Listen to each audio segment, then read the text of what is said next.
بسم الله الرحمن الرحيم الحمد لله والصلاة والسلام على رسوله الكريم أما بعد আমরা ঈদের ছুটির পরে এই হলো আমাদের আজকে মূল দার্সের প্রথম দিন।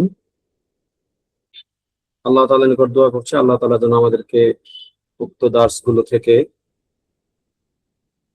সঠিক এবং পরিপূর্ণ শিক্ষার তৌফিক দান করেন, আমিন। এবং তিনি যেন আমাদেরকে আল ইলমুন নাফি' ওয়াল আমালুস সালিহ নসিব করেন, আমিন। সম্মানিত ভাইরা, আমরা গত বেশ কয়েকটি ক্লাসে ইমানের আলোচনাতে ছিলাম। ইমান বাড়ে এবং কমে, এটি ছিল আমাদের লাস্ট টপিক। এবং আমরা জেনেছিলাম যে ইমান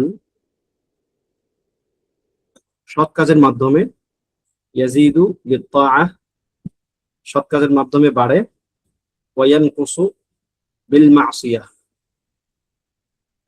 গুনাহের মাধ্যমে বা পাপাচারের মাধ্যমে ইমান কমে। এটি হলো আহলুস সুন্নাহ ওয়াল জামাআর আকীদা। বিপরীতে কিছু কিছু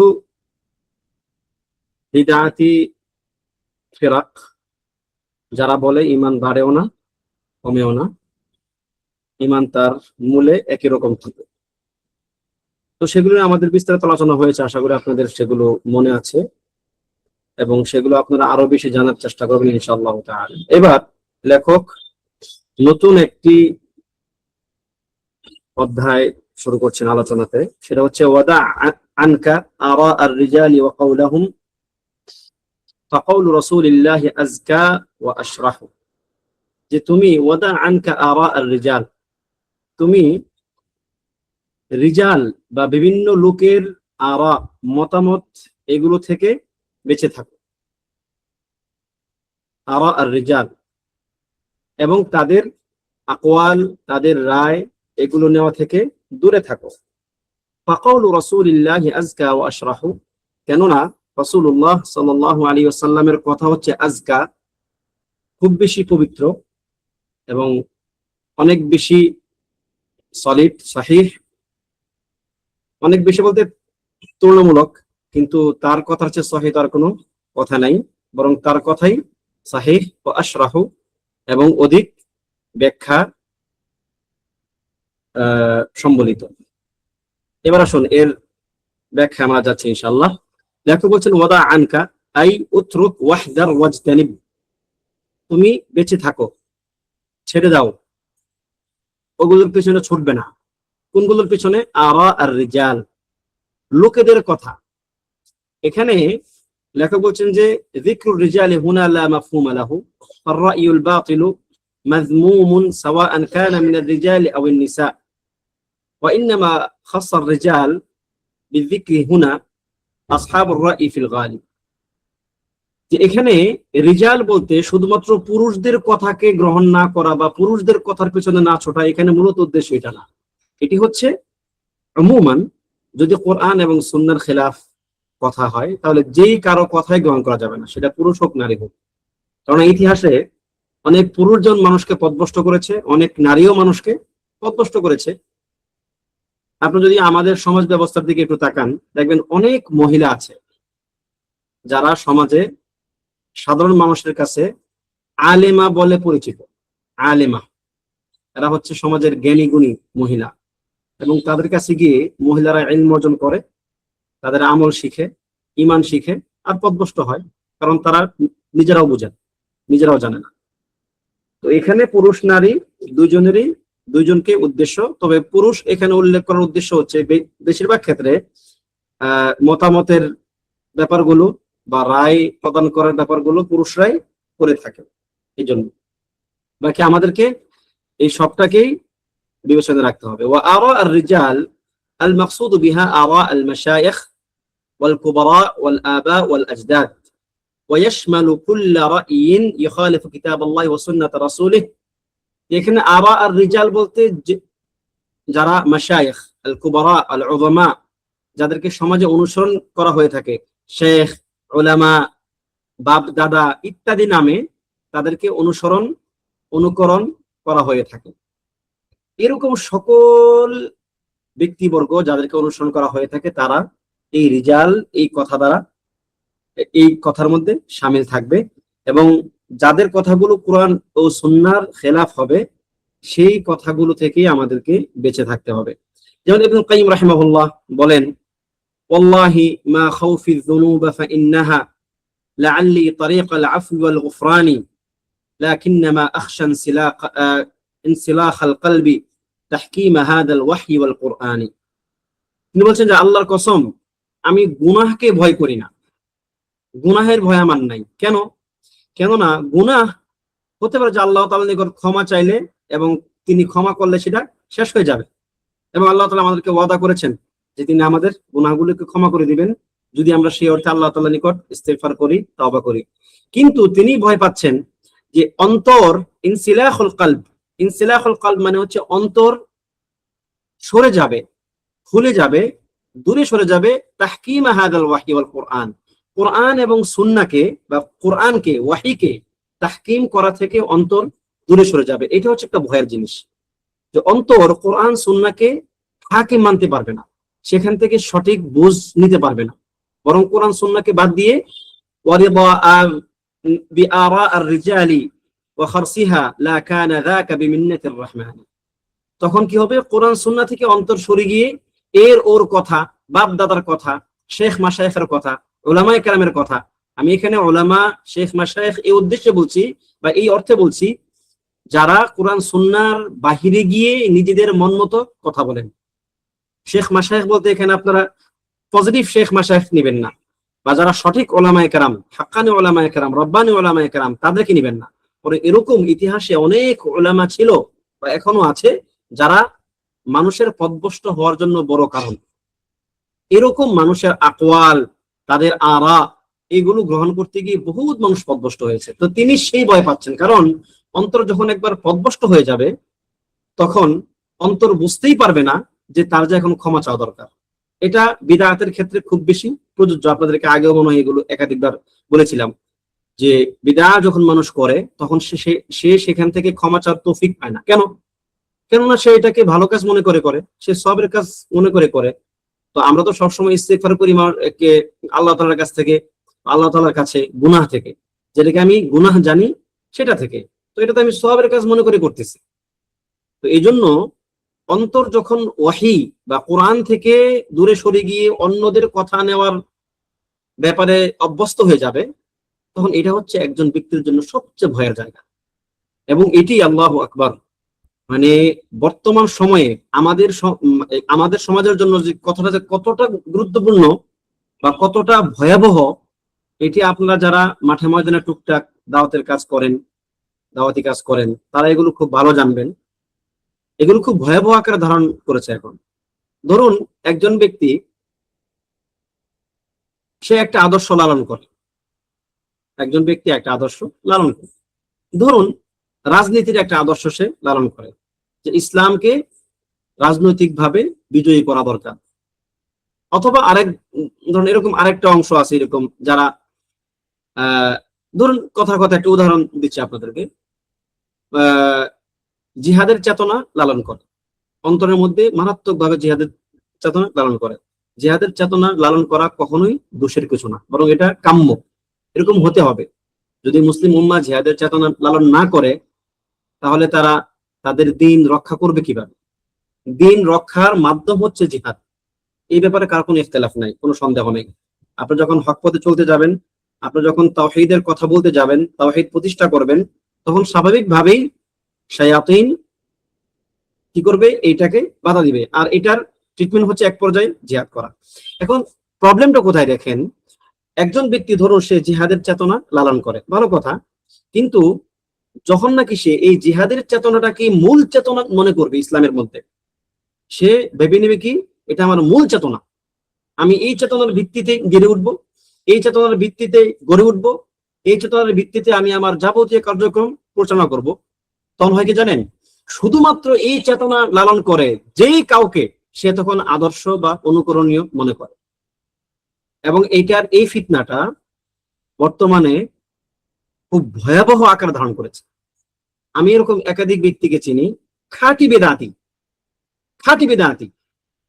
তার আকীদার মারাত্মক সমস্যা, খাঁটি সুফি, কিন্তু এই ব্যক্তিকে শত শত মানুষ, হাজার হাজার মানুষ এই জন্য শুধু তার পেছনে ছোটে যে লোকটা জিহাদি, লোকটার মধ্যে জিহাদি চেতনা আছে, লা হাওলা ওয়ালা কুওয়াতা ইল্লা বিল্লাহ, যার মধ্যে বিদআতে ভরপুর।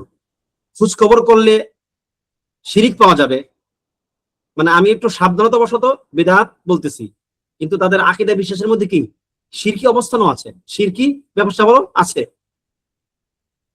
তো একজন বিদআতি যার মধ্যে এত মানে তার দিনের ব্যাপারে তার পদস্খলন, এই ব্যক্তিকে শুধুমাত্র এই ব্যক্তি জিহাদি চেতনা লালন করেন, এই জন্য তার পিছনে শত শত যুবক, হাজার হাজার যুবক ছুটতেছে। কেন? কারণ এই যুবকদের এই ব্যাপারগুলো ভালো বোঝা হয়নি এখন, যে আমার মূল মানদণ্ড হবে কোরআন ও সুন্নাহ।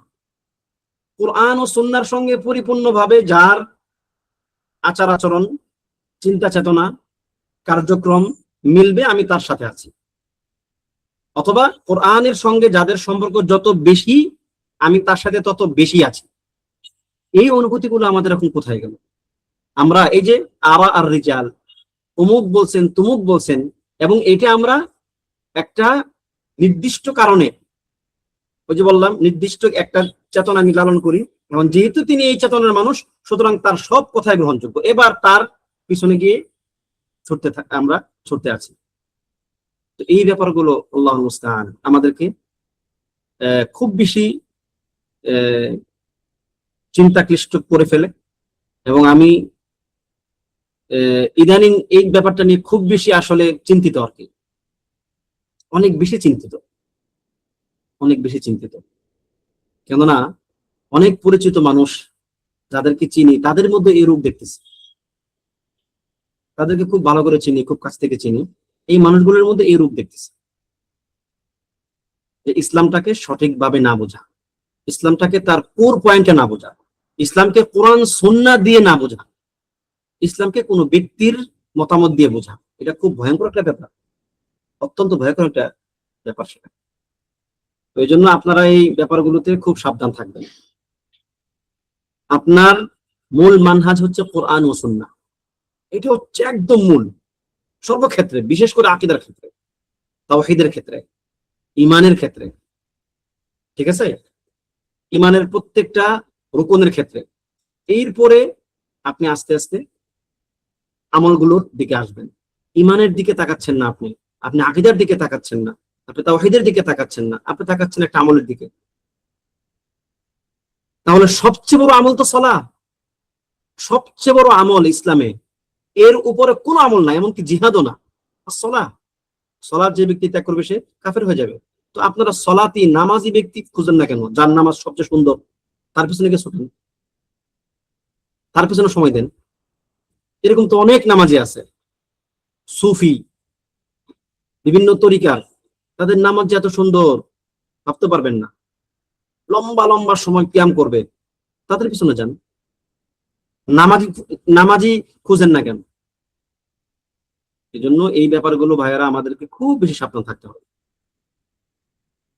যেন কোরআন এবং সুন্নাহই যেন আমাদের কষ্টিপাতর হয়, কোনো কিছু মাপার মাধ্যম হয়। অন্য কোনো আমল, অন্য কোনো মাসআলা, অন্য কোনো ব্যাপার যেন আমাদেরকে কোনো ব্যক্তিকে গ্রহণ করা অথবা বর্জন করা এর কারণ যেন না হয়ে ওঠে। আল্লাহ তাআলা আমাদের হেফাজত করুন, আমিন। واتباع آراء الرجال، واتباع آراء الرجال في العقائد يعني أخذ أقوال أهل الكلام والاستغناء بها عن هدي القرآن والسنة، وهذا من أبطل الباطل وقد تواردت كلمات الأئمة في ذم علم الكلام। এখানে লেখক বলছেন যে আকীদার ক্ষেত্রে বিভিন্ন লোকেদের আরাকে গ্রহণ করা, তাদের মতামতকে অনুসরণ করা, এবং আহলুল কালাম, যুক্তিতর্ক দিয়ে আকীদা বুঝতে চাওয়া, কালামীদের চিন্তা চেতনাকে লালন করা, কোরআন সুন্নাহর যে হাদি পথ নির্দেশনা সেখান থেকে মুখ ফিরিয়ে নেওয়া, এটা হচ্ছে মিন আবতালিল বাতিল, এটা হচ্ছে সবচেয়ে বাতিল কাজ। বিশেষ করে আকীদার ক্ষেত্রে, আকীদার ক্ষেত্রে আপনি কোরআন সুন্নাহ ছাড়া অন্য কোনো কিছুকে মানতেই পারবেন না। কোনো ব্যক্তির কথা, কোনো ব্যক্তির আকওয়াল, কোনো ব্যক্তির ইজতিহাদ মানতে পারবেন না। কেন? কেননা আকীদা হচ্ছে একটা ইসতিসলামের জায়গা, আপনাকে শুধু মেনে নিতে হবে, আপনি সেখানে আকল বুদ্ধি খাটাবেন না, কোনো ব্যক্তির কথা শুনবেন না। এবং এই যে ইলমুল কালাম, কালাম শাস্ত্র, এই কালাম শাস্ত্রের দাম করতে গিয়ে, নিন্দা করতে গিয়ে ইমাম শাফিঈ রাহিমাহুল্লাহ বলেন, লা আন ইউবতালা আল মারউ বিকুল্লি মা নাহাল্লাহু আনহু মা আদা শিরক বিল্লাহ খায়রুল লাহু মিনান নাযরি ফিল কালাম। খুব ভয়ঙ্কর কথা এটা, যে একজন ব্যক্তি শিরিক করা ছাড়া, আল্লাহর সঙ্গে শুধু সে শরিক করবে এটা ছাড়া যে কোনো গুনাহ, যত বড় পাপাচার আছে সবগুলোতে একজন ব্যক্তি পরীক্ষিত হওয়া আল্লাহ তাআলার পক্ষ থেকে, সকল পাপাচারে লিপ্ত হয়ে যাওয়া কালামে লিপ্ত হয়ে যাওয়ার চেয়ে কম। শিরিক কোনো সন্দেহ নেই সবচেয়ে বড় গুনাহ। এছাড়া যত গুনাহ আছে ওই গুনাহগুলিতে ব্যক্তি লিপ্ত হয়ে যাবে, এটা ততটা ভয়ঙ্কর না যতটা ভয়ঙ্কর একজন ব্যক্তি কালামে লিপ্ত হয়ে যাবে। আকীদার ক্ষেত্রে সে কালামীদের অনুসরণ করবে, এটা তাদের কাছে এতটা ভয়ঙ্কর ছিল। ইমাম শাফিঈ রাহিমাহুল্লাহ, উনার জন্ম কত হিজরিতে আপনারা জানেন? শাফিঈ রাহিমাহুল্লাহ কত হিজরিতে তার জন্ম, কে কে জানেন? 160। 160 না, শাফিঈ রাহিমাহুল্লাহ 150, যতটা আমার মনে পড়তেছে 150, 150, ঠিক আছে। শাফিঈ রাহিমাহুল্লাহ 150 হিজরিতে জন্মগ্রহণ করেছেন, 204 হিজরিতে সম্ভবত মারা গেছে, ঠিক আছে। দেখুন, তারা কিন্তু মুতাকাদ্দিমিন, একদম শুরুর দিকের উলামা আইম্মা, তখনকার সময় থেকে তারা এই কালামকে অপছন্দ করে আসছেন এবং এই কালামের ব্যাপারে মানুষদেরকে তারা সাবধান করে আসছেন। ফাইন্নী ক্বাদ ইত্তালা'তু মিন আহলিল কালামি আলা আশিয়া মা যানানতুহু ক্বাত। তিনি বলতেছেন যে আমি এই কালামীদের থেকে এমন কিছু ব্যাপার পেয়েছি যেটা আমি কখনো চিন্তাও করতে পারি নাই। মানে এত বড় পথভ্রষ্টতা, এত বড় ভ্রষ্টতা তাদের মধ্যে আমি পেয়েছি যেটা আমার মাথায় কখনোই আসে নাই যে এরকম মানুষ করতে পারে, ঠিক আছে। এবং তিনি আরো বলেন, রা'য়ি ওয়া মাযহাবি ফি আসহাবিল কালাম, যারা কালামী, কালাম চর্চা করে, আকীদার ক্ষেত্রে যারা কালাম দিয়ে বুঝতে চায় দিনকে, তাদের ব্যাপারে আমার রায় হচ্ছে, আমার মতামত হচ্ছে, আইয়ুযরাবু বিল জারিদ, তাদেরকে খেজুরের ডাল দিয়ে আচ্ছা মতো পিটানো হবে, তাদেরকে খেজুরের ডাল দিয়ে আচ্ছা মতো পেটানো হবে। ওয়ায়ুজলাসু আলাল জিমান, এবং তাদেরকে উটের পিঠায় চড়িয়ে ঘোরানো হবে। ওয়ায়ুতাফু বিহিম ফিল আশাইর ওয়াল কাবাইল, এবং তাদেরকে বিভিন্ন কবিলাতে, গোত্রে, গ্রামে গঞ্জে ঘোরানো হবে উটের পিঠে চড়িয়ে, এবং বলা হবে ওয়ায়ুনাদা আলাইহিম হাযা জাযাউ মান তারাকাল কিতাব ওয়াস সুন্নাহ ওয়া আখাযা ফিল কালাম, এবং বলা হবে যে এটি হচ্ছে যে কোরআন ও সুন্নাহকে ত্যাগ করে কালামকে গ্রহণ করে তার শাস্তি হচ্ছে। অর্থাৎ এই ব্যাপারগুলো এতটা ভয়ঙ্কর যে সকল মানুষকে জানানো দরকার যে এই ব্যক্তি কালাম দ্বারা আক্রান্ত, সুতরাং তার থেকে সবাই সাবধান থাকবে, ঠিক আছে। এই যে দেখুন, এখানে আলোচনা শুরু হলো আরা আর রিজাল, বাপ দাদার কথাবার্তা। তাহলে এখানে কালামের সাথে আরা আর রিজালের কি সম্পর্ক? ইসলামের ইতিহাসের আগে না, ধরুন ইসলাম মুহাম্মদ সাল্লাল্লাহু আলাইহি সাল্লামের শরীয়ত আসার আগে না, এটা এরপরে মানুষ যাদেরকে অনুসরণ করে বাপ দাদা নামে, তারা বেশিরভাগ ক্ষেত্রে কালাম দ্বারা আক্রান্ত, এবং তাদের কথাগুলো হয় খুব চটকদার, তারা আপনাকে অনেক কিছু যুক্তি তর্ক দিয়ে বুঝায় দিবে। বিধায় দেখা যাবে যে এক সময় কুফাররা যে কাজটা করতো না, যে ইন্না ওয়াজাদনা আবাআনা আলা উম্মাহ ওয়া ইন্না আলা আসারিহিম লামুক্তাদুন, আমরা আমাদের বাপদাদাদেরকে এই কথার উপরে পেয়েছি, আমরা তাদেরকে অনুসরণ করব, কাফেররা এক সময় বলতো। এরপরে এই কালামি যারা শেখ মাশায়েখ, উলামা কুবারা, এই তাদেরকে নিয়ে তাদের অনুসারীরা এই কথাগুলো বলে আসতেছে যে আমরা তাদের কথা বাইরে যাব না। আপনি ইতিহাস ঘাটেন, দেখবেন এটাই বাস্তব সত্য। বিপরীতে আহলুস সুন্নাহ ওয়াল জামাআহ, তারা কখনোই কোনো আলেমকে আলেম হিসেবে, ব্যক্তি হিসেবে তার কাছ থেকে কোনো কিছু নেওয়াকে তারা জায়েজ মনে করেন। তারা তার কাছ থেকে নেন এই জন্য যে তিনি কোরআন সুন্নাহ দ্বারা মানুষদেরকে বোঝান। যেমন আমাদের তাকলিদ, আমরা কিন্তু তাকলিদ করি। তাকলিদ মানে কি? আমরা কিন্তু উলামায়ে কেরামের অনুসরণ করি, কিন্তু আমাদের অনুসরণটা হচ্ছে কোরআন সুন্নাহর ভিত্তিতে। আহলুস সুন্নাহ জামাআর কিতাবগুলোতে, শুরুহাতগুলোতে যেই পরিমাণ নাকদ দেখবেন, যেই পরিমাণ তাদের, যেমন একটা শারহ, একজন ব্যক্তি শারহ করতেছেন, আপনারা মাদারিজুস সালিকিন অবশ্যই অনেকে পড়েছেন, ইবনুল কাইয়িম রাহিমাহুল্লাহর লেখা। এটা কিন্তু উনি ব্যাখ্যা করেছেন মূলত তার যিনি উস্তাদ ইসমাঈল আল হারাউই, ওনার একটা কিতাবকে তিনি ব্যাখ্যা করে লিখেছেন। এখানে কোন কোন ক্ষেত্রে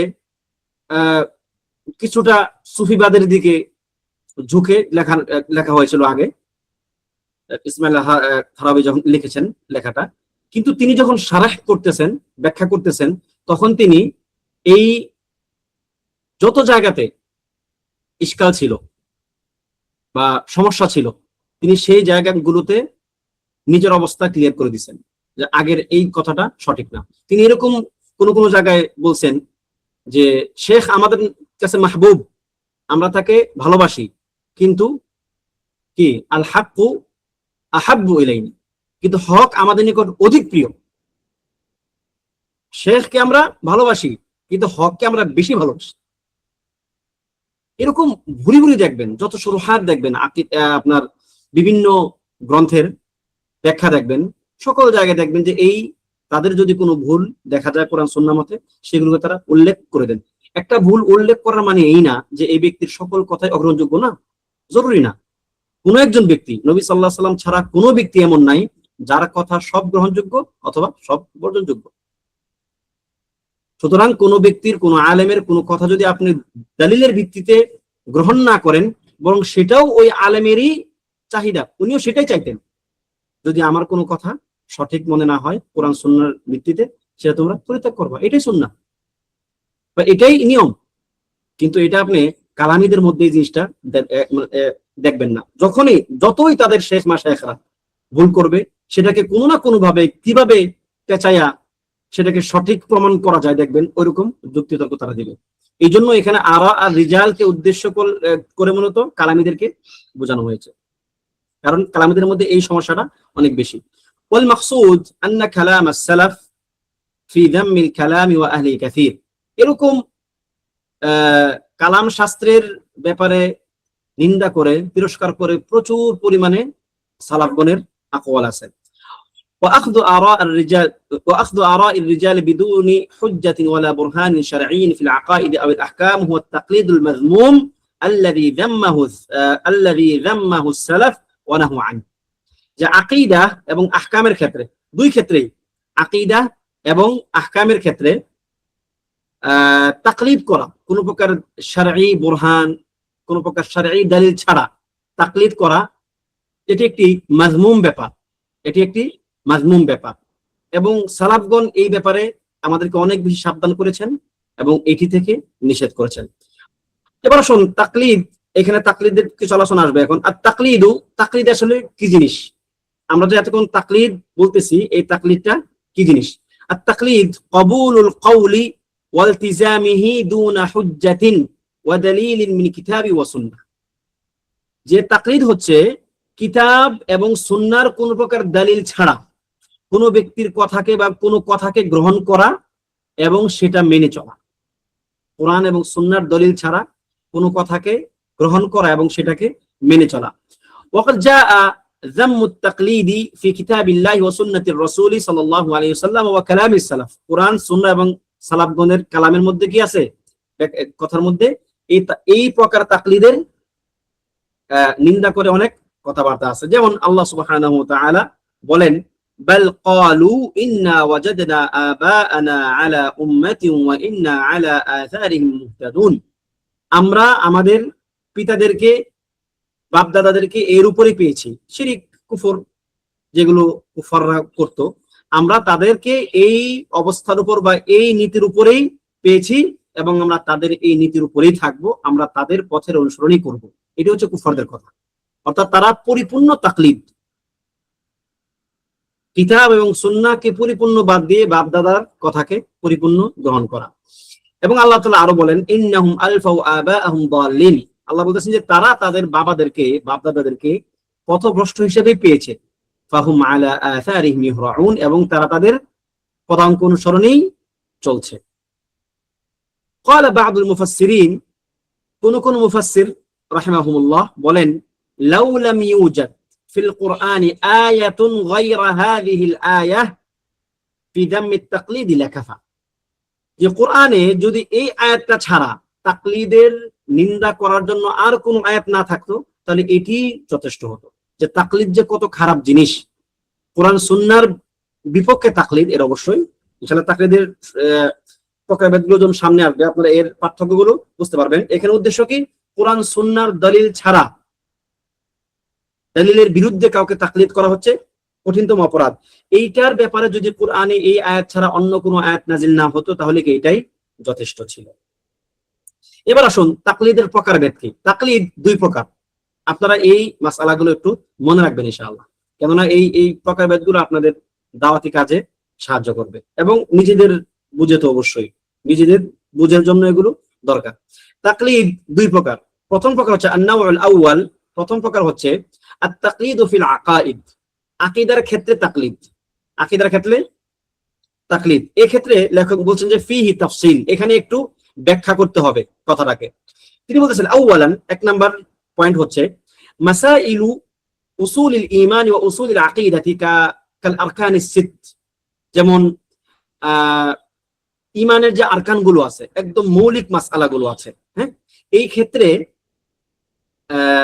এবং ওয়ামা জাআ মিন উমুরিল আখিরাহ, আখিরাতের ক্ষেত্রে যে ব্যাপারগুলো আসছে, এই ক্ষেত্রে ফায়াজিবু ফীহি ইত্তিবাউদ দালিলি ওয়া লা ইয়াজুজুল আখযু ফীহা বিত-তাকলিদি লিআহাদিন মিনান নাস, একদম মৌলিক ক্ষেত্রে সবার জন্য অবশ্যই কর্তব্য হচ্ছে তারা সেটা কোরআন সুন্নাহর দলিলের ভিত্তিতে গ্রহণ করবে, অন্য কারো কাছ থেকে সেটা গ্রহণ করা যাবে না, যেগুলো একদম মৌলিক।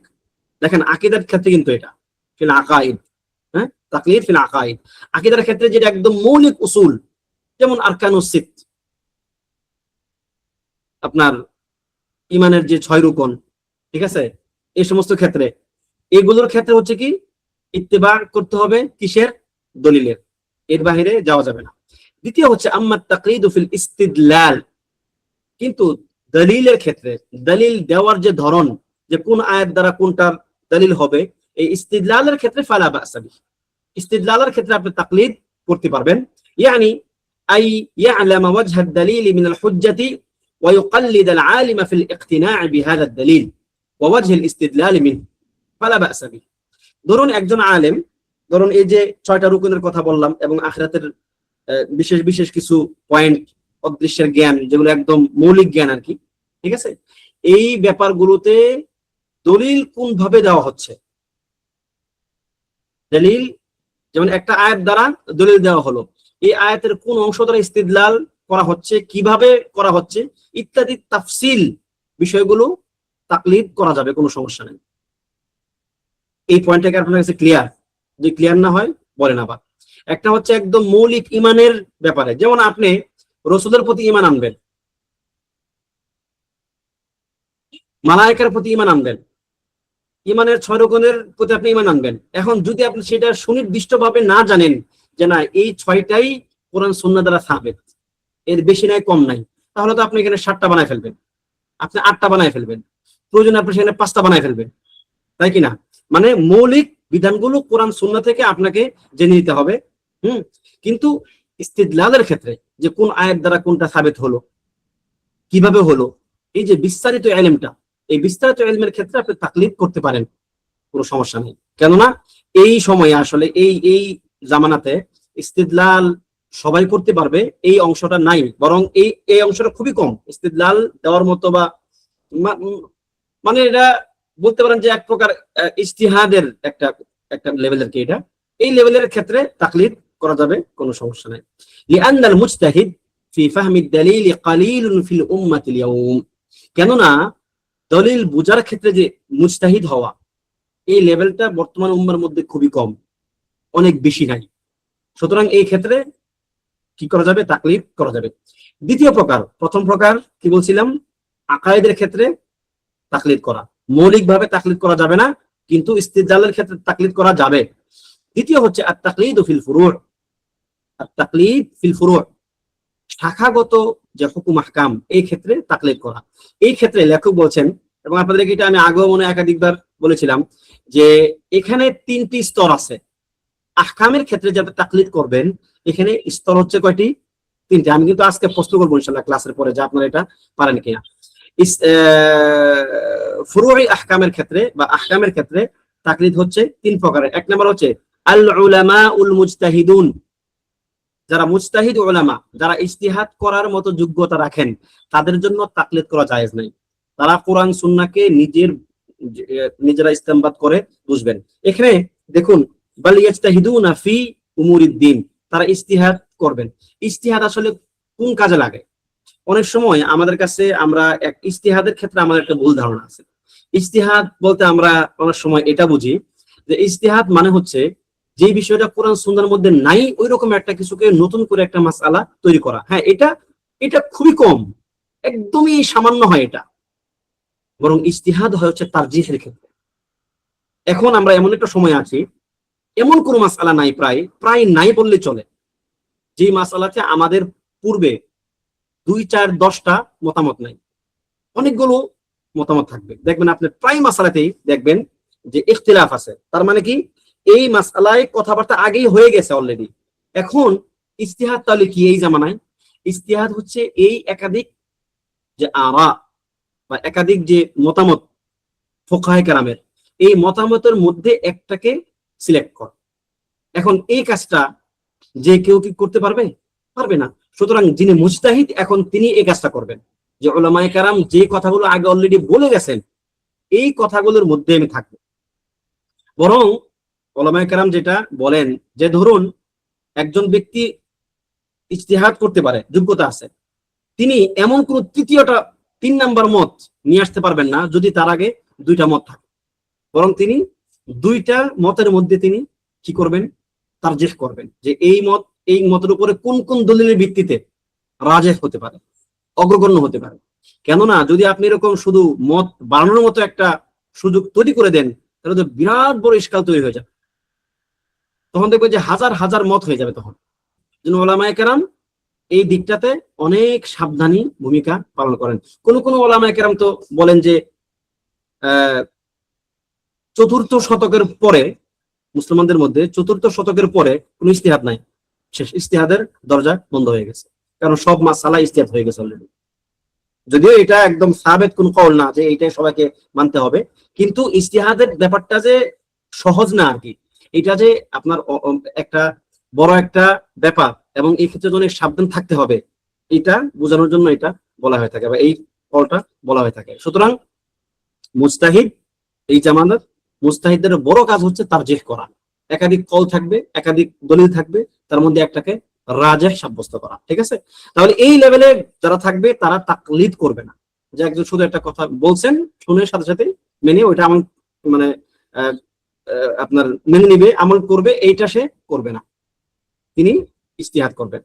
2 নাম্বার তালাবাতুল ইলম, যারা তালাবে ইলম, ওয়াহাউলাই ফি দারাজাতিল ইত্তিবা' বাইনাল ইজতিহাদ ওয়াত তাকলিদ, এরা হচ্ছে ইজতিহাদ এবং তাকলিদ এই দুইয়ের মাঝখানের একটা স্তর। ওয়াহাউলাই লা ইয়াজুজু লাহুমুত তাকলিদ, তাদের জন্য তাকলিদ করা জায়েজ নাই। ওয়ালাকিন, তবে ইয়াহতাদুনা বিসিয়ারিল উলামাই ওয়াস্তিদলালাতিহিম ওয়া তারজিহাতিহিম, এরা হচ্ছে উলামায়ে কেরামের ইস্তিদলাল গুলো দেখে দেখে আমল করবে এবং তাদের তারজিহ গুলো দেখে দেখে আমল করবে। কথা বুঝেন? মুজতাহিদের কাজ হচ্ছে কি তারজিহ করা, ইস্তিদলাল করা, আর একজন তালাবাতুল ইলম বা তালিবে ইলম তার কাজ হচ্ছে যে উলামায়ে কেরামের ইস্তিদলাল গুলোকে বুঝে আমল করা। একজন তালিবে ইলম শুধুমাত্র একজন একটা কথা বললো, সাথে সাথে কোনো প্রকার প্রশ্ন না করে, দলিল না দেখে সে আমল করা শুরু করলো, এটা তার জন্য কি ঠিক না, জায়েজ নাই। তার জন্য কাজ কি, সে দলিল দেখে তারপর আমল করবে। দেখুন এই যে তালাবাতুল ইলম, এই তালাবাতুল ইলম এই স্তরটা হচ্ছে সবচেয়ে ব্রড একটা একটা স্তর। এখানে অনেকগুলো স্তর আছে, আবার সাব ক্যাটাগরি আছে। দেখবেন একদম যারা অনেক ছোট তালেবে ইলম, সে কোন রকম বুঝতে পারে। আবার একজন বড় মাপের আলেম, বড় মাপের আলেমও কিন্তু মুজতাহিদ নাও হতে পারে। একজন বড় মাপের আলেম তিনি ইজতিহাদের মর্তবায় তিনি নাও পৌঁছতে পারেন। সুতরাং একজন বড় মাপের আলেম থেকে একজন সাধারণ তালেবে ইলম, এর মধ্যে কিন্তু অনেকগুলো স্তর থাকতে পারে, ধাপ থাকতে পারে। তারা তাদের প্রত্যেকের যোগ্যতা অনুযায়ী ওলামায়ে কেরামের তারজিহাত গুলো তারা দেখবেন যে কোন কোন ক্ষেত্রে কোন ওলামা বা কোন ফুকাহা কোনটাকে তারজিহ করেছেন, এবং তাদের দলিলগুলো যে তারা দিয়েছেন এই দলিলগুলো তারা দেখে তারপর তারা আমল করবে। এটা হচ্ছে মাঝখানে একটা স্তর, তলাবাতুল ইলম। 3 নম্বর স্তর হচ্ছে আম্মাতুন নাস, সাধারণ মানুষ। এরা হচ্ছে এই তালেবে ইলমের নিচে যা আছে সব এক কিসিমের। তারা কারা?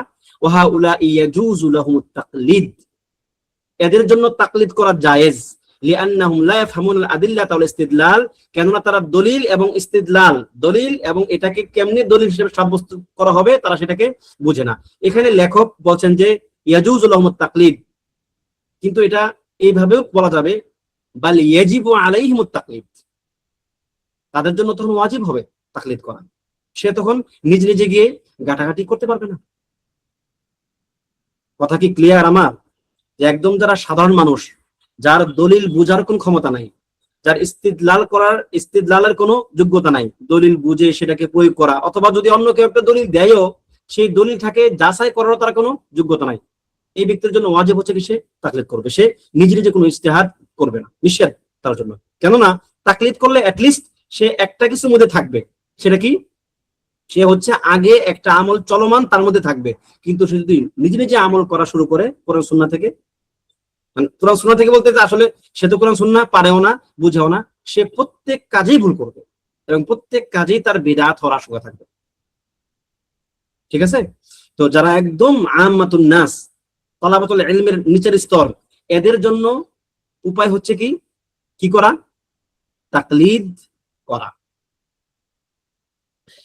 এবার আসুন অন্য একটা আলোচনা এবার শুরু করা যাচ্ছে। লেখক শুরু করলেন ওয়াকাদ শাআ আলা, আচ্ছা এই যে 3টা পয়েন্ট, 1 নাম্বার 2 নাম্বার 3 নাম্বার, এই 3টা পয়েন্ট কে বুঝছেন? একটু হাতটা তোলেন দেখি, আপনাদের মুবারক হাতগুলো একটু দেখি। এই 3টা পয়েন্ট ক্লিয়ার, একদম মুখস্থ হয়ে গেছে। কে বুঝছেন? 1 নাম্বার, একজন বুঝছে। তাহলে 15 জনের মধ্যে মাশাআল্লাহ একজন বুঝছেন, 2 জন বুঝছেন, আর কেউ বুঝেন নাই? হ্যাঁ, আর কেউ বুঝেন নাই নাকি সবাই ঘুমাচ্ছেন এখন ক্লাস রাইখা? হ্যাঁ, আপনাদেরকে সবগুলাকে এখন ভিডিও চালু করতে বলা দরকার। ভিডিও চালু করে সবগুলা দেখা ধরো যে কে কি ঘুমাচ্ছে, কে কে খাচ্ছে, কে কি গল্প করতেছে বন্ধুর সাথে। ঠিক আছে? একদম সহজ একটা ব্যাপার ছিল, এটা সবারই বোঝা উচিত ছিল। যাই হোক, বুঝাইবেন ইনশাআল্লাহ। এবার আসুন ওয়াকাদ শাআ আলা আলসিনাতি কাসীরিন মিন তালাবাতিল ইলম আল হাদিস আনিল মাযহাবিয়্যাতি ওয়া যাম্মিহা।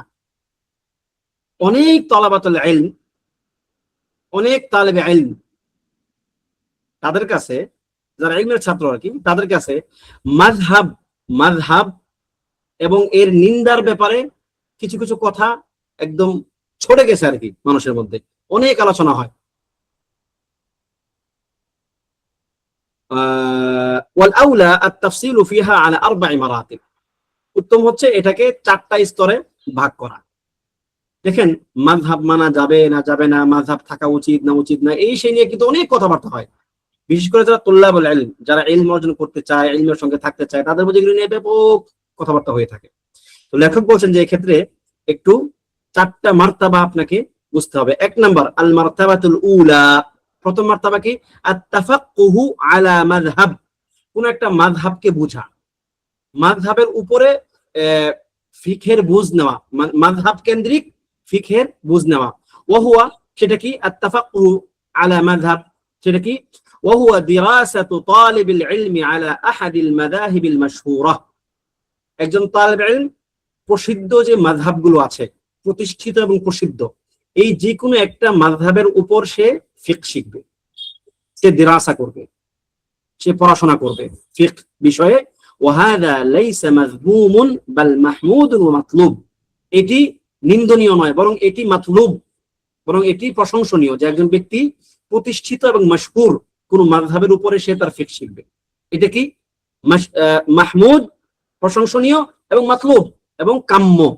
ওয়ালা সিয়ামা ফি ইবতিদাইত তালাব, বিশেষ করে যখন একজন ব্যক্তি তালাবুল ইলমের শুরুর মারহালায় থাকবে, সে একজন ব্যক্তি প্রথম ইলম অর্জন করা শুরু করলো ফিকহের ক্ষেত্রে, সে এবার এদিক সেদিক থেকে শুরু করবে না, বরং সে শুরু করবে হচ্ছে যে কোনো একটা মাযহাবের উপরে সে ফিট। আচ্ছা, আশা করি আপনারা আমার স্ক্রিন দেখতেছেন। জি, যেটা বলছিলাম যে আল মারাতাবাতুস সানিয়া, দ্বিতীয় স্তর কি আল ইনতিসাবু লিল মাযহাব, মাযহাবের দিকে নিজেকে নিসবত করা, মাযহাবের দিকে নিজেকে নিসবত করা, যে আমি অমুক মাযহাবের, আমি হাম্বলি মাযহাবের, আমি শাফি মাযহাবের, আমি মালিকি মাযহাবের, আমি হানাফি মাযহাবের, এরকম ইনতিসাব করা, আল ইনতিসাবু লিল মাযহাব। দেখো বলছেন যে ওয়াহাদা লা শাইআ ফি, এতে কোনো সমস্যা নাই। যদি কেউ বলে যে আমি হানাফি, তাতে কি কোনো সমস্যা নাই, আমি মালিকি, কোনো সমস্যা নাই। ওয়াকাদ ইনতাসাবা কাসীরুম মিনাল আইম্মাতি ইলাল মাযাহিব, অনেক অনেক আইম্মা, ইমাম মাযহাবের দিকে নিজেদেরকে নিসবত করেছেন।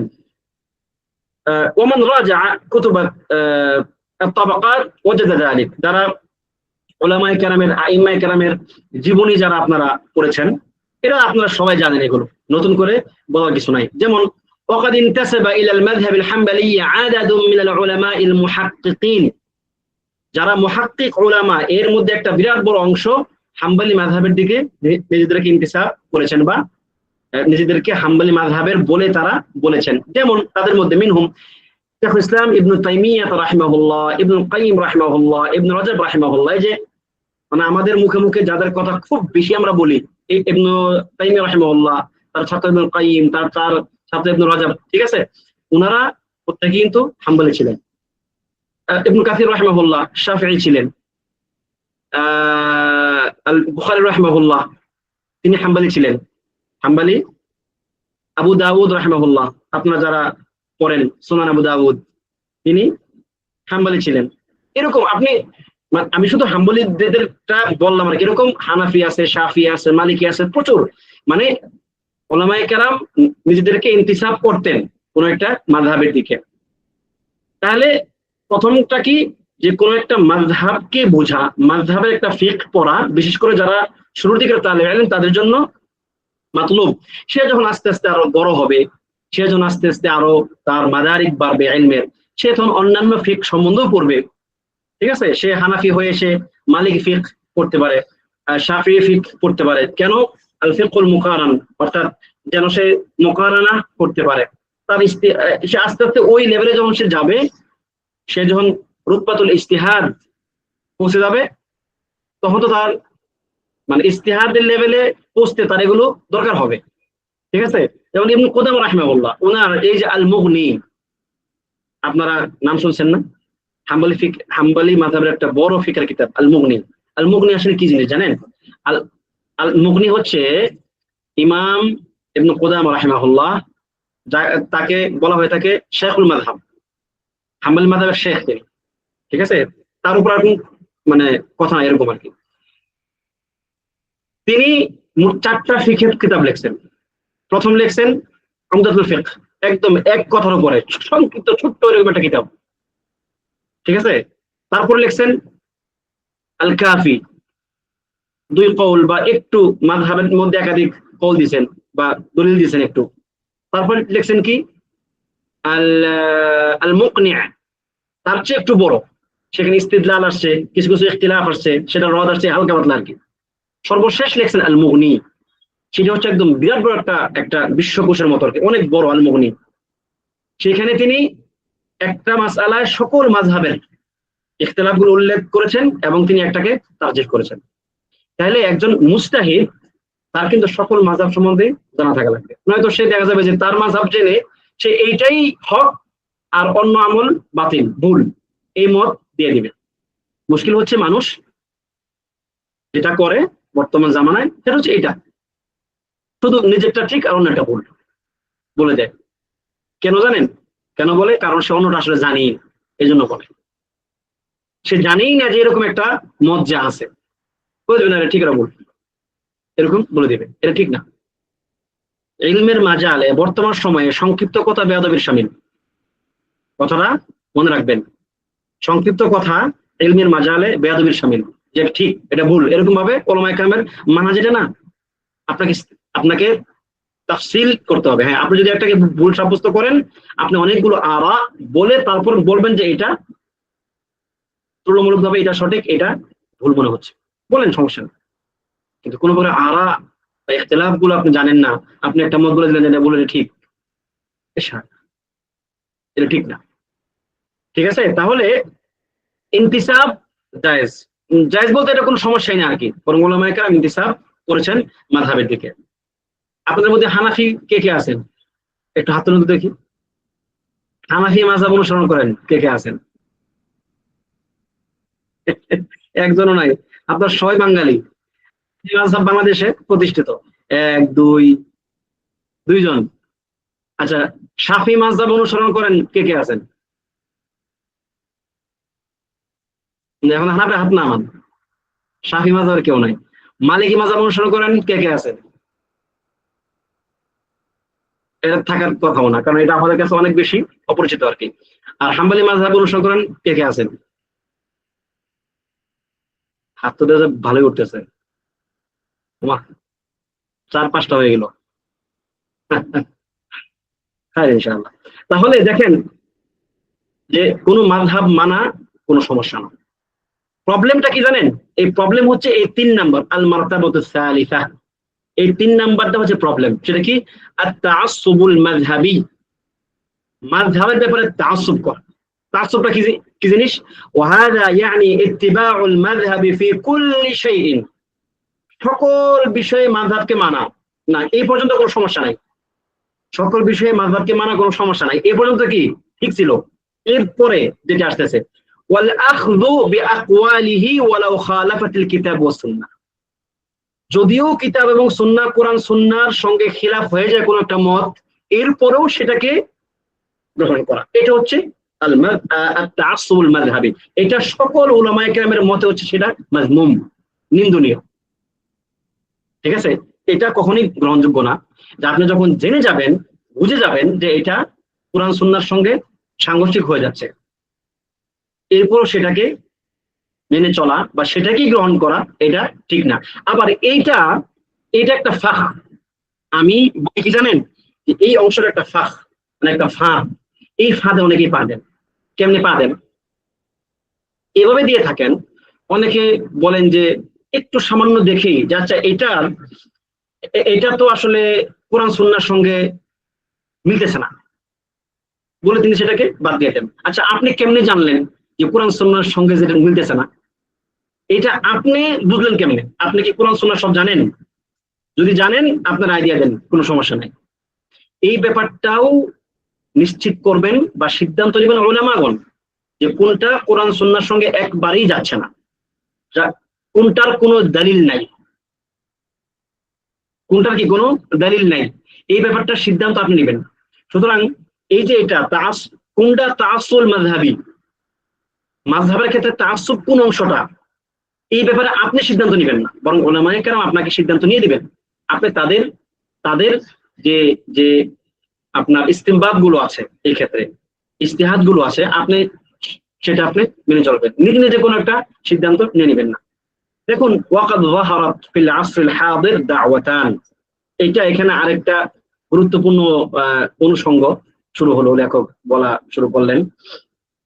আচ্ছা, আমাদের পরবর্তী অংশটা কোনটা? সে একটু পড়ি, সমস্যা নেই। বর্তমান যুগে দুইটা ব্যাপার বা দুইটা ব্যাপার খুব বেশি সম্প্রসারিত, দুইটা দাওয়া। এক নাম্বার, আল উলা আদ-দাওয়াতু ইলাল আখযি মিনাল কিতাবি ওয়াস সুন্নাতি মুবাশারাতান, সরাসরি কিতাব এবং সুন্নাহ থেকে হুকুম আহকাম নেওয়া, মাসলা মাসাইল নেওয়া। ঠিক আছে, সরাসরি কোরআন সুন্নাহ থেকে মাসলা মাসাইল নেওয়া। ওয়া উলা ইয়ারাউন, এরা মনে করেন, আন্নাল আখযা মিনহুমা ফীহি গুনিয়াতুন আনির রুজু'i ইলা কুতুবিল আইম্মাতি ওয়া শুরুহিস সুন্নাতি ওয়া মুআল্লাফাতিল ফুকাহা, তারা মনে করেন যে সরাসরি কিতাব এবং সুন্নাহ থেকে নিলে ফুকাহায়ে কেরামের যাবতীয় যে তাদের যে কুতুবগুলো আছে, লেখনীগুলো আছে, সবগুলো থেকে আসলে নিজেকে মানে এটাকে কি বলে, প্রয়োজন মুক্ত মনে করা যাবে। তারা মনে করেন যে না, ওই সমস্ত আকওয়ালগুলো, ওই সমস্ত ফুকাহায়ে কেরামের লেখনীগুলো আমাদের জানার দেখার কোনো প্রয়োজন নাই, বরং আমরা পূর্ব পূর্ব হচ্ছে কি আমরা পূর্ব হচ্ছে কি সরাসরি কোরআন সুন্নাহ থেকে আমরা নিব, কারণ কোরআন সুন্নাহ হচ্ছে আমাদের কাছে একমাত্র আপনার আল ফাসিল, হ্যাঁ, সিদ্ধান্তকারী হচ্ছে কি কোরআন সুন্নাহ, বাস আমরা কোরআন সুন্নাহ থেকে নিব। এবার আসুন, وقد نزع الى ذلك بعض المتحمسين للتحرر من التقليد। কেউ কেউ আবার ধরেন তাকলিদকে একদম হারাম করে দিবে, যে না তাকলিদ কোনো ক্রমেই করা যাবে না, তাকলিদ থেকে আমাদেরকে বেঁচে থাকতে হবে। فهجروا كتب المذاهب وحاربوها। আযান দিচ্ছে, একটু আযানটা শুনি তারপর ইনশাআল্লাহ। জি ওয়ালিল্লাহিল হামদ। যেটা বলছিলাম যে এরা কি করবে, তাকলিদ থেকে একদম পরিপূর্ণ মুক্ত ঘোষণা করবে যে আমরা তাকলিদ বাদ দেব। فهجروا كتب المذاهب وحاربوها ورفعوا راية التحرر المطلق من المذاهب। এরা তখন কি করবে, সকল মাযহাবের কিতাব যা আছে সবগুলার বিরুদ্ধে আচরণ করবে এবং এগুলার বিরুদ্ধে কথা বলবে, এগুলাকে সব উঠাই দিবে এবং বলবে কি যে মাযহাব থেকে পরিপূর্ণ মুক্ত থাকতে হবে, মাযহাব মানা যাবে না, মাযহাব মানা হারাম। কোথাও কোথাও এরকম কথা বলে যে মাযহাব মানা শিরক। মাআযাল্লাহ। فظهر الشذوذ والتفلت والترقيع الفقهي। তখন এদের মাধ্যমে বিরল বা দুর্লভ একটা মাযহাব তখন অলরেডি তৈরি হয়ে যায়। সবাই দেখবেন যে মানে এদিক সেদিক তখন ছোটা শুরু করে, বুঝছেন, একদম একটা প্রতিষ্ঠিত মাযহাব থেকে সরে গিয়ে এবার সে অনেকগুলো মাযহাব এবার সে মানতে শুরু করে, অনেকগুলো ব্যক্তির অনুসরণ করে তখন সে, কারণ সে তো মুকাল্লিদ, তার তাকলিদ ছাড়া কোনো উপায় নাই। এই ব্যক্তি কি করবে, সে তখন প্রতিষ্ঠিত এবং গ্রহণযোগ্য মাযহাব, যে মাযহাবের মধ্যে অনেক শত শত উলামায়ে কেরামের খেদমত আছে, ওই মাযহাবকে ত্যাগ করে তখন সে ব্যক্তির তাকলিদ করা শুরু করে দেয়। অমুক ব্যক্তিকে একদিন, অমুক ব্যক্তিকে 5 দিন, অমুক ব্যক্তিকে কয়েকদিন, বা সকলে মিলে একটা খিচুড়ি বানায়। ঠিক আছে? ওয়ালা শাক্কা আন্না হাযিহি দাওয়া দাওয়াতুন গায়রু সাহিহা। কোনো সন্দেহ নাই যে এই দাওয়াটা যারা দিবে বা এই কথা যারা বলবে তাদের এই কথা সঠিক না, এটাকে কি মানা যাবে না। ওয়ালা তাম্মাত ইলাল ইলমি বিসিলাতিন, এবং এটি মানে ইলমের দিকে আসলে মানুষকে নিয়ে যাবে না। ঠিক আছে? ওয়াকাদ শাকা আহাদুল উলামা মিন যালিকা ফাকাল। কোন উলামা এই ব্যাপারে বলতে গিয়ে বলেন, কুননা নাশকু মিনাত তাকলিদ। এক সময় আমরা তাকলিদের ব্যাপারে শিকায়ত করতাম যে মানুষ এত পরিমাণ তাকলিদ কেন করে। তাকলিদের লেভেলটা এমন ছিল একটা সময়ে যে মানে ভয়ঙ্কর ছিল, এটা তাআসসুব। এমন তারা মনে করতো যে তার মাযহাব হচ্ছে একটা দিন, অন্য মাযহাবের কারো কাছে বিয়ে দেওয়া যাবে না, অন্য মাযহাবের কারোর পিছনে নামাজ পড়া যাবে না, এরকম অনেক ধারণা ছিল। যে তিনি বলেছেন যে কুননা নাশকু মিনাত তাকলিদ, আমরা এক সময় তাকলিদের ব্যাপারে খুব মানে শিকায়ত করতাম, অভিযোগ করতাম। আর এখন ফাসবাহনা নাশকু মিনাত তাখাল্লুদ, আর এখন আমাদের শিকায়ত হচ্ছে যে এই মানুষগুলো মাযহাব বিমুখ হয়ে গেছে। মুশকিল, এটা মুশকিল। বলবে কি আপনাকে যে না তুমি মাযহাব অনুসরণ করবে না, মাযহাবের কিতাবগুলো পড়বে না, তো কি পড়বো? তুমি যেগুলো মাযহাব দিয়ে মাযহাব ছাড়া লেখা হয়েছে ওগুলো পড়ো। যেমন শেখ আমের বাহাজার তার কোন লেকচার আর কি বলতেছিলেন যে বলবে কি আপনাকে, বলবে যে তুমি শওকানির দুরুল বাহিয়া পড়ো। দুরুল বাহিয়া কি আসলে কোন প্রকার দালিল আদিল্লাহ ছাড়া কিছু ফিকহি আপনার যে আহকাম সেগুলো দেওয়া হয়েছে। এখন আসলে হয়েছে কি দেখেন, এখানে একটা প্রতিষ্ঠিত মাযহাবের তাকলিদ ছেড়ে দিয়ে এবার সে একজন ব্যক্তির তাকলিদ করা শুরু করলো। কোনটা বেশি আসাহ, কোনটা বেশি মজবুত হওয়ার কথা? যেই শিক্ষার উপরে শত শত বছর, হাজার বছর মানুষ পরিশ্রম করলো, ইজতিহাদের মাধ্যমে এটাকে একটা মানে দিনকে দিন তাতাউর করলো, সেটা নাকি একজন ব্যক্তি একটা কিতাব লিখলো এটা? এইভাবে মানুষ কখনো কখনো কিছু কিছু দায় আছে, কিছু কিছু দাবি আছে যেগুলো মানুষের চোখকে অন্ধ করে দেয়, মনে করে যে আমি হকের উপর আছি, কিন্তু আসলে সে আস্তে আস্তে নিজেকে হক থেকে দূরে সরিয়ে নেয়। এটা মুশকিল। তো আমরা আজকে ইনশাআল্লাহ এই পর্যন্তই থামছি। পরবর্তী দিন জানবো যে আদ-দাওয়াতু ইলা তাআসসুবি লিল আইম্মাতি ওয়া তাকলিদিহিম, এটা হচ্ছে তাকলিদের ক্ষেত্রে বা তাআসসুবের যে ব্যাপারটা ওইটা। আজকে জানলাম কি মাযহাবের বিরুদ্ধে তাআসসুব।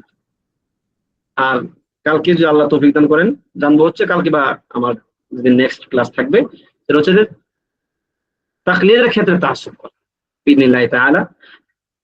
আল্লাহ সুবহানাহু ওয়া তাআলা আজকে আমরা যতটুকু জানলাম সেগুলো থেকে পরিপূর্ণ ফায়দা নেওয়ার তৌফিক দান করুন, যা জানলাম সেগুলো আমল করার তৌফিক দান করুন। আমিন। ওয়া সাল্লাল্লাহু ওয়া সাল্লামা আলা নাবিয়িনা মুহাম্মদ ওয়া আলা আলিহি ওয়া সাহবিহি আজমাইন।